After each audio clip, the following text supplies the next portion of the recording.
Ja bih pohvalio inicijativu prosvetnog inspektora i predsjednika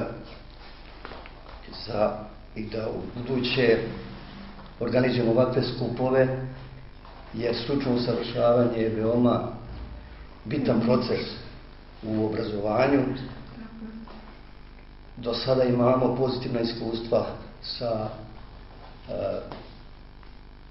Boškom iz Pedagoškog zavoda.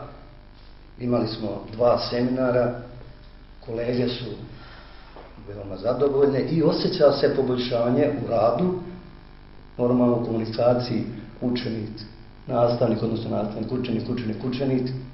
Tako da smatram da ovakve seminare treba i dalje nastaviti da se dalje održavaju i pokrenuo bi na ovom skupu inicijativu da za narednu budžetsku godinu u budžetu